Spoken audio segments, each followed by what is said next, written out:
여자여 어찌하여 우느냐라는 제목으로 하나님 말씀 증거하겠습니다. 사람이 변화된다는 것은 쉽지가 않습니다.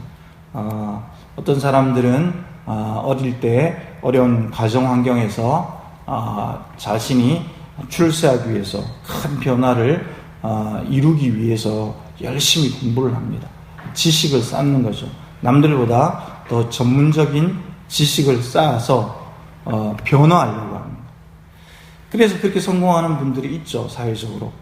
또 어떤 분들은 남들이 하지 못한 경험을 많이 쌓아서 또 변화하려고 합니다.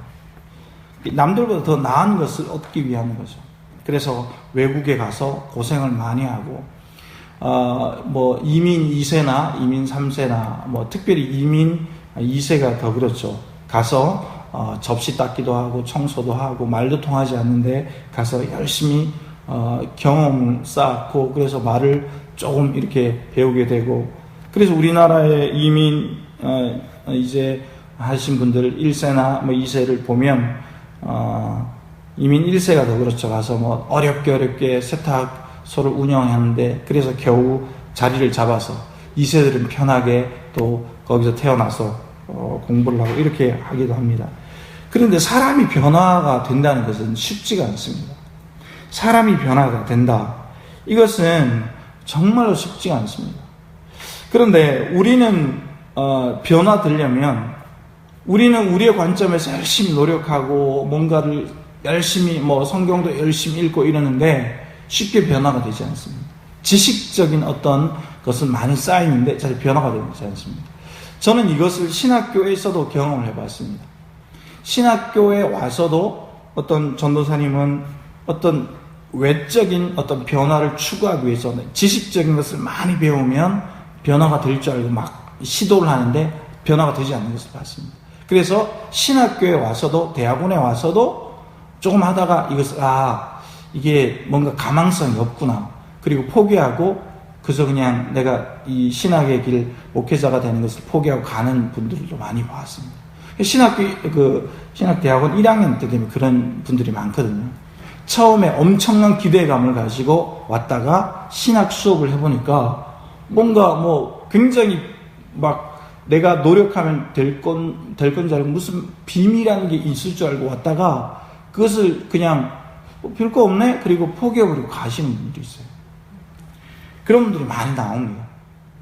그런데 변화는 이 변화의 접근이 틀린 것입니다. 변화는 우리가 하나님께로 가려고 노력할 때 일어나는 게 절대로 아닙니다.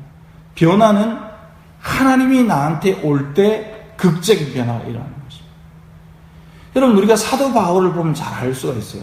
사도 바울이 바울 되기 전에 사울일 때에 얼마나 그가 유대인으로서 공부를 많이 하고 예수 이단을 잡아서 예수님을 추종하는 많은 사람들 잡아서 죽이려고 했습니까?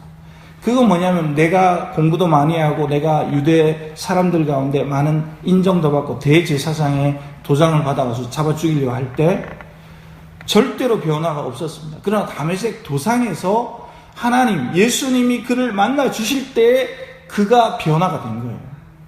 그래서 오늘날에도 많은 사람들이 이것을 깨닫지 못합니다. 내가 변화하려고, 내가 뭔가를 바꾸려고, 내가 종교적인 어떤 열심으로 절대로 되지 않습니다. 그러나 성령 하나님이 오실 때에 그 사람의 삶에 전체적으로 뒤집어지는 것입니다. 오늘 보면은 그런 사건이 일어나는 겁니다. 마리아가 무덤 밖에서 울고 있어요. 마리아는 가장 처음 온 예수님의 무덤에 처음 온 사람입니다. 예수님 사랑하시는 제자와 베드로가 뒤따라서 왔을 때에 그 무덤 안을 보고 예수님이 사라졌음을 보고 도대체 예수님 어디 갔지? 누가 예수님을 훔쳐갔지? 이렇게 생각했단 말이에요. 마리아가 그리고 사랑하시는 제자와 베드로가 집으로 돌아가고 마리아가 그 무덤을 감히 들어가지 못하고 밖에 서서 이렇게 무덤 안을 봅니다. 그런데 두 명의 천사가 앉아 있었죠. 예수님의 누우셨던 머리밭과 발을 끝에 앉아 있었죠. 성경이 이렇게 증언하고 있는 것입니다. 그런데 이 천사가 이렇게 말합니다. 여자여 어찌하여 우느냐? 여러분 사실 이쯤 되면 영적인 그 눈이 있다면 천사들이 그 이야기를 하고 있다는 것을 그 이야기를 들으면 어느 정도 딱 눈치를 챘어야 했거든요. 여자야 왜 우느냐, 이런 그 말 자체의 뉘앙스가 천사들이 말을 하고 있다는 것은 뭔가 이 급변한 변화가 일어났다는 거거든요. 근데 마리아는 그냥 울고 있는 거예요. 천사가 앞에서 이야기하는데 그것을 깨닫지 못하는 거예요. 그런데 이 말은 또 반복이 돼요. 뒤에서 예수님이 서 계시다가 또 말씀을 하세요. 여자야 어찌 울고 있느냐. 여러분 이 말이 지금 2번 반복돼요. 성경에서 계속 말이 반복된다는 것은 중요하다는 말이잖아요. 예수님이 뒤에 서서 여자야 어찌 우느냐 라고 말했을 때도 마리아는 영적인 이 눈이 뜨여지지 못하는 것입니다. 우리는 오늘 말씀을 보면서 마리아는 왜 이렇게 깨닫지 못하지? 이런 의문을 가질 수 있어요. 그런데 우리가 살아가고 있는 이 영적인 삶이 이래요. 깨닫지 못하는 거예요. 예수님이 오셔서 아들아, 딸아, 왜 그렇게 하고 있니? 왜 울고 있니? 우리는 깨닫지 못하고 있는 거예요. 그래서 어떻게 합니까? 이 마리아는 하는 말이 뭐냐면 당신이 옮겼거든. 동산지기인 줄 알고, 동산을 지키는 사람인 줄 알고, 당신이 옮겼거든. 혹시 어디 두었는지 말씀해 주세요. 제가 그 예수님의 시체를 가져가겠습니다. 이렇게 이야기하는 겁니다. 그런데 이 16절이 굉장히 중요한 구절인데, 여러분 16절에 별표를 이렇게 2개, 3개 해놓으십시오. 16절은 굉장히 중요한 구절입니다. 16절에 예수께서 마리아야, 마리아야 예수님께서 부르시는 겁니다. 그런데 동산지기인 줄 알고 들었던 왜 울고 있느냐라고 말씀하셨던 그것과 예수님께서 마리아야 라고 말씀하실 때 이 말씀은 완전히 다른 말씀입니다. 예수님의 아주 최측근이었던 이 막달라 마리아가 예수님의 목소리를 잘 알고 있죠. 늘 동행했으니까, 늘 예수님을 도와드렸으니까. 그런데 마리아야 하고 할 때 마리아가 돌이켜 그것을 깨닫는 겁니다. 예수님의 목소리를 깨닫는 것입니다.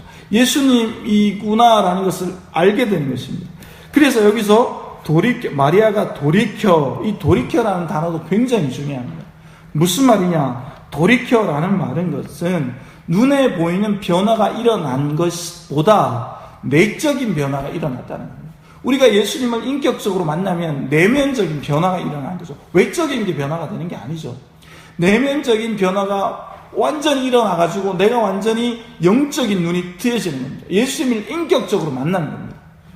아들아, 내 딸아, 예수님의 살아계심을 확신하는 겁니다. 인격적으로 예수님을 보게 되는 것입니다. 그래서 이 돌이켜라는 것은 내면에 급격한 변화가 일어나는 것입니다. 예수님을 그런데 만나야 이 변화가 일어나는 것입니다. 여러분 왜 사람들이 교회에 나오지 못하느냐? 내적인 변화가 일어나지 않아서 그런 거예요. 교회에 나와도 그냥 말씀을 들으면서 왜 졸고 있느냐? 내적인 변화가 일어나지 않아서 그런 거예요. 왜 우리가 부흥회를 하면 부흥회를 해도 사람들이 그냥 어디 서울에서 유명한 강사 왔다니 그 졸다가 그냥 가느냐? 내적인 변화가 없어서 그런 거예요. 그러나 어린아이가 하나님의 말씀을 전해도 귀담아 들을 수 있고 집중할 수 있는 것은 우리 안에 예수님을 인격적으로 만난 그 내적인 변화가 있어서 그게 가능해지는 겁니다. 그래서 어디에 있든지 어떤 상황에 있든지 내가 예수님을 인격적으로 만났으면 여자야 라고 말씀하실 때 그 예수님을 만난 그 급격한 변화가, 내적인 변화가 있는 사람은 그 사람은 항상 깨어서 기도하고 말씀을 사모하며 읽는 겁니다. 예수님을 만난 그 뜨거운 만남이 있기 때문에 그것이 늘 지속되는 것입니다. 그래서 예수님을 붙들고 늘 살아가는 겁니다. 아, 내가 그때 예수님을 만난 그 감격이 있지. 그래서 나는 이제 예수님을 살아야 되겠다. 그 사명감을 가지고 살아가는 겁니다. 예수님을 위해서 살아가는 모든 사역자들은 그 만남이 있는 것입니다. 이 만남이 없으면은 사역의 어떤 직업적인 사역이 되는 분들이 있거든요. 내가 목사가 되면 무슨 어떤 뭔가 사회적인 명성이 있기 때문에 멋있어 보이니까 그렇게 사역을 감당하는 사역자들, 그렇게 사역을 감당하는 모든 어떤 성도들, 평신도 사역자들 조금 지나가면 다 떨어져 나가버립니다. 그것은 뭐냐면 이 예수님과의 이 인격적인 만남이 없었어요. 오늘 16절에 마리아가 돌이켜 히브리 말로 선생님이여 라보니여 라고 얘기했다. 선생님, 선생님. 이것은 완전히 급격한 변화인 것입니다. 여러분, 그래서 마리아는 알아차리지 못했어요. 천사들이 여자야 어찌하여 우느냐. 이 말 속에는 너 왜 우냐? 예수님이 살아나셨는데. 깨닫지 못하는 거예요. 예수님이 오셔서 여자야 어찌하여 우느냐. 이때도 못 알아보죠. 여러분, 그런데 이것이 우리의 삶의 현장에서, 내가 살아가는 삶의 현장에서 때때로 많이 일어난다는 거예요. 아들아, 딸아, 내가 이 일을 하고 있지 않느냐? 내가 너 새로운 성도를 만나게 있지 않느냐? 우리는 돌이키지 못해서, 깨닫지 못해서 예수님이 하시는, 예수님이 일으키신 역사 앞에서 그냥 뭐 어떻게 하란 말이에요? 예수님, 성령님 이거 어떻게 하라는 말이에요? 그렇게 있을 때가, 서성거릴 때가 많이 있다는 거예요. 그래서 이 급격한 변화, 삶이 완전히 뒤집어지는 역사는 언제 일어나냐? 성령님이 오셔야 되는 겁니다. 그래서 우리의 관점은 어떻게 변해야 되느냐? 성령님 임재해 주십시오라고 그렇게 기도해야 되는 겁니다. 부흥은 사람이 일으키는 게 아니거든요. 사람은 그저 하나님이 우리에게 주신 주님이 만나주신 그 감격을 전할 뿐이거든요. 그리고 최종적인 역사는, 급격한 변화는 성령님이 하시는 거거든요. 성령님의 역사가 일어날 때, 그런데 이 성령님의 역사를 기대하는 사람들이 많이 모일 때 그 영적인 폭발력이 일어나는 것입니다. 어떤 사람이 능력이 많아서 하는 것이 아니에요. 그저 성령님의 역사를 기대하는 사람들이 많이 일어날 때, 성령님을 기대하는, 성령님의 능력을 제한하지 않고 성령님의 능력을 믿고 기대하는 사람들이 많이 일어날 때, 그 사람이 있을 때 그 사람을 통해서 능력의 역사가 일어나는 것입니다. 여러분 모두가 성령의 능력을 경험하는 하루가 되시기를 예수님의 이름으로 축복합니다. 변화는 나에게서부터 오는 게 아니에요. 성령님이 변화를 주셔야, 만나 주셔야, 깜깜한 밤에 후레쉬를 비추듯이 진리의 영이 비춰주셔야 거기가 환해지는 겁니다. 깨닫게 되는 것입니다. 여러분, 그래서 우리는 이런 쓰임받는 종들이 되어야 됩니다. 우리 교회는 예수님의 제자가 되기를 원합니다. 그런데 예수님의 제자는 뭐냐? 예수님의 제자는 능력을 받아서, 병 고치는 은사를 받아서 내가 하는 게 아니에요. 그렇게 알고 있는 것은 잘못된 거예요. 나를 통해서 성령님이 역사하시는 겁니다. 성령께서 역사해달라고 기대하고 소망하고 간절히 요청하는 거예요. 그래서 내가 누군가를 만나서 누군가에게 전도할 때 마음속으로 기도하고, 주님, 제가 하나님의 말씀을 전할 때, 예수님을 전할 때 그분의 마음이 열려지게 했어요. 깨닫는 마음을 허락하여 주세요. 그렇게 기도하고 성령님을 의지하고 전도를 해야 됩니다. 내가 어떤 능력이 있어서 하는 게 아니에요. 어떠한 분도 다 그래요. 모든 분이 그래요. 성령님의 역사가 그 사람을 통해서 나아가는 것이. 그 사람이 능력이 있다면 그 사람이 그 사람이 신이 되는 거죠. 그게 아니라는 거예요. 여러분, 그래서 예수님이 마리아를 깨닫게 돌이켜 주실 때에 마리아가 예수님을 볼 수 있었던 겁니다. 그래서 선생님 하고 고백을 하는 것입니다. 이때부터 어떻게 됩니까? 18절에 보니까 막달라 마리아가 가서 제자들에게 내가 주를 보았다. 이게 마리아의 사명을 지금 감당하는 겁니다. 내가 예수님 보았다. 내가 예수님 보았다. 우리 교회 예수님 보았다라고 이렇게 간증하는 사람들이 많이 늘어날 때 우리 교회가 증인들로 가득 넘치는 것입니다. 목사든지 장로님이든지 우리 교회 모든 사람들이 내가 예수님을 보았다. 이렇게 증언할 때에 많은 사람들이 우리 교회에 그럼 나도 한번 보러 가자 이렇게 되는 게 아니겠습니까? 여러분, 그래서 성령의 역사를 기대해야 합니다. 성령의 역사를 하나님 이 고한 땅에, 우리는 많은 사람들이 고한 땅을 기대하지 않잖아요. 사국 땅을 기대하지 않잖아요. 이 땅에 무슨 변화가 일어나겠어요? 예수님 당시에도 그랬다니까요. 이 땅에 무슨 희망이 있겠어? 그러나 그렇지 않습니다. 복음이 심겨진 모든 땅에는 교회가 딱 들어서면 그 땅이 잘 살게 되고, 그 땅이 경제적으로 우리나라가 증명을 했잖아요. 선교사들이 와서 우리나라에 와서 우리나라가 잘 살게 됐고, 200개가 되는 세계 민족 가운데 10위권 안에 이렇게 잘 사는 나라가 됐잖아요. 그것은 뭐냐면 교회가 딱 세워지니까 범죄가 줄어들고, 교회가 딱 세워지니까 교회를 통해서 학교가 세워지고, 병원이 세워지고, 그 사회의 변화가 일어났다는 겁니다. 영원에 제가 섬겼던 그 교회, 부목사에 있었던 그 교회도 구릉텅이 땅에 교회가 딱 세워지니까, 거기 지금 수십 년이 지나고, 그 옆에 공원이 생기고, 살기 좋은 땅이 생기고, 아파트가 들어서고, 땅값이 엄청 올랐어요. 왜 그런지 아세요? 교회가 세워지면 성령이 역사하시면서 이 환경적으로, 지리적으로, 이런 것들이, 거기 교회에는 사회적으로 좋은 사람들이 다, 착한 사람들이 다 모이니까 그 주변 환경이 다 바뀌어버리는 거예요. 교회가 있으면, 성령님을 만난 사람들이 모인 곳이 있으면 그곳이 점점 변화되기 시작합니다. 우리 교회가 여기 있음으로, 세워짐으로 말미암아 계속 변한 거예요. 앞으로 더 많이 변하게 된 것입니다. 성령님이 그렇게 역사하시는 것입니다. 성령님이 만나주시면 변화가 일어나는 것이고, 증인들이 늘어나는 것이고, 그래서 이 지역, 우리가 살고 있는 이 지역이 그 역사를 바라보고 그 영적인 눈을 트인 사람들이 가나안 땅에 들어가고 가나안 땅이 변하는 것입니다. 가나안 땅에 갔을 때 가나안 땅이 축복의 땅이었어요? 성경을 자세히 읽어보면 축복의 땅이 아니었어요. 가나안 땅에 가서 그 땅을 개척을 했잖아요. 하나님의 말씀을 붙들고 개척을 할 때 그 땅이 축복이 된 거죠. 젖과 꿀이 흐르는 땅이라고 하지만 사실은 가보니까 원주민들이 다 차지하고 살고 있었잖아요. 하나님의 말씀을 붙들고 성령님께 붙들린 사람들이 그 땅을 갔을 때, 차지할 때에 그 땅이 축복의 땅이 된 거거든요. 미국도 마찬가지잖아요. 청교도들이 갔을 때에 거기 다 인디안들이 살고 있잖아요. 미국 대륙에. 그런데 그 사람들이 가가지고 교회를 세웠잖아요. 추운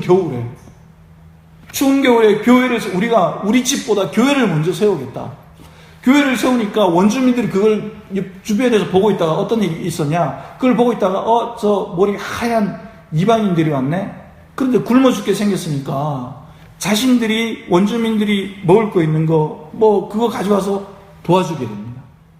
그래서 그 추운 겨울에 많은 사람들이 죽고, 그 원주민들이 갖다 주는 그 식량, 그것을 먹고 몇 사람들이 살아나게 돼요. 그 추운 겨울에. 그리고 이 사람들이 일어나가지고 이제 겨울을 지내고 농사를 이제 추수를 하게 되고, 또 원주민들에게 같이 나눠 먹고, 그렇게 해서 그 사람들이 정착을 하기 시작한 거죠. 그래서 오늘날에 200몇 년밖에 안 됐잖아요. 미국의 역사가. 우리나라 역사가 더 길잖아요. 그런데 하나님 그렇게 잘 살게 해주는, 세계 선교에 엄청난 영향을 끼치는 나라가 되게 하잖아요. 여러분, 말씀을 정리합니다. 성령님께서 변화를 주는 겁니다. 성령님께서. 그래서 우리는 시대가 아무리 변하든지, 상황이 어떻게 변하든지 성령님께 매여있는 사람이 돼야 됩니다. 그래서 우리를 통해서 변화를 일으키시고, 또 성령님께서 우리를 통해서 많은 사람들을 변화시켜 주시는 거죠.